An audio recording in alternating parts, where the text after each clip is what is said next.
Kaixo, zemoz, aspaldiko, zemoz gabiltza. Gaur, ezagutzen dezuen ipuin batekin nator, ziur. 7 antxumeen ipuinarekin nator.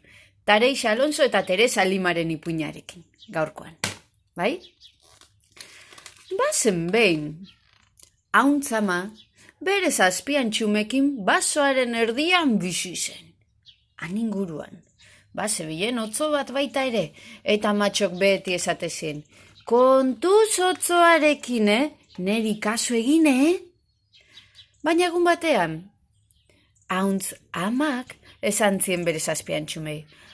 Aizue, nere umetxuak, enkargutxo batzuk egitera joan behar naiz herrira. Zuek, etxean geratu zaitezte. Baina entzun ondo, ez ireki atea, inorri, esan zien hauntzamak. Eta 7 antxumeak, buruarekin, kasu egingo ziotela, esan zioten. Baina, han zebilen otzoak, ikusi zuenean, hauntzama bazi joala, pentsatu zuen. Joango naiz, orain da momentua, eta antxume denak ninau joango ditut.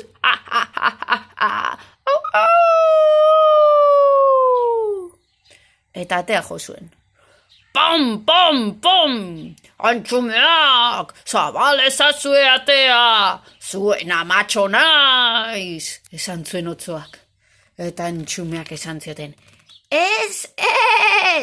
Ez ara amatxo! Gure amatxok ahotza fin-fina dauka! Eta zuk, lakarra! Ospa hemendik! Otzoak azerre, ideia bat pentsatu beharra zeukala konturatu zen. Badakit! Arrautza jango ditut! Eta arrautzak ahotza leunduko didate. Esan zuen. Oiategian sartu eta arrautza guztiak jantzituen begiratu. Eta antxumen etxera bueltatu zen. Antxumeak, amatxo naiz, esan zuen oraingoan otzoak, baina ahotza leunarekin. Ireki atea! Eta antxumeak esan zioten, ez dakit ba. Ahotza leuna daukazu, bai, baina erakutsi bada espada zure hanka ate azpitik. Otsoak, hanka sartu zuen. Eta antxumetxoak esan zioten, ez, zu ez zara gure amatxo! Gure amatxok hanka txuri-txuria dauka! Eta zuk, beltz-beltza, otzoa zara, ospa hemendik! Otzoak azerre, pentsatu zuen. Badaki zer egingo dudan oraingoan, errotara joango naiz, errotan irina egiten da, eta irinetan hankak sartuko ditut eta txuritu egingo ditut. Pentsatu zuen otzo maltzurrak. Oraingoan, ahotz leunarekin eta hanka txurituta, bueltatu zen antxumen etxera. Pam, pam, pam, atea jo zuen. Antxumeak, amatxo naiz, zabaldu atea, esan zuen ahotza leunarekin. Ez dakigu ba, erakutsi zure hankatxua, atearen azpitik, esan zuten antxumeek, barkatu.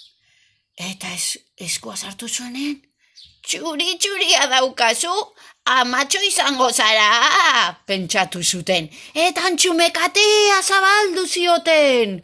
Otsoa sartu zen etxean, eta antxume jango ditut, esan zuen. Eta banaka antxume dena jaten hasi zen. 1, 2, 3, 4, 5, 6, esan zuen. 7. Txikiena erlojuan eskutatu zen. Otsoak ez zuen ikusi. Ja, beterik zeukan tripa hundi hori. Hau beteka, esan zuen. Orain, siestatxo batek egitera joango naiz. Ibaiaren ertzean dagoen itzaletara zuaitz baten azpian logoxoa egingo dut. Bapo geratu naiz. Eta lotara joan zen. Handik pixkatera amatxo etorri zenean. Atea irekita ikusi zuen, eta antxumeak falta. Asko beldurtu zen. Nire antxumeak, nire umeak non daude? Oiukatu zuen hauntzamak. Eta orduan, txikia saldu zen, erlojuaren barrutik. Eta dena kontatu zion. Amatxo, otsoak engainatu gaitu, eta nire anai errebajan ditu. Esan zion, antxume txikienak. Amatxo, asko haserretu zen.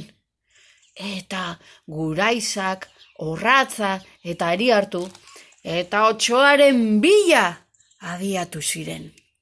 Berehala aurkitu zuten, zurrunka hundiak egiten ari baitzen. Lotan zegoela, tripa ireki zion amatxok guraizarekin, eta 6 antxumeak atera zituen. Gero 6 harria hundiz hartu zizkion tripian, eta berriz ere, josi egin zion, arila eta orratzarekin, eta iskutatu egin ziren, ea ze gertatze zen ikustera. Utzua esnatu zenean, hau da, hau egarria daukadana, esan zuen. Tripa potolo honetako mina daukat, ura erango dut. Eta ibaira hurbildu zenean, harriz betetako triparekin pamba erori zan uretara, eta ondoratu egin zen. Otsoa hilda, hauntzama bere 7 antxumekin, etxera bueltatu zen, jauzika korrika abesten kantari. Han, etzen otso gehiagorik azaldu.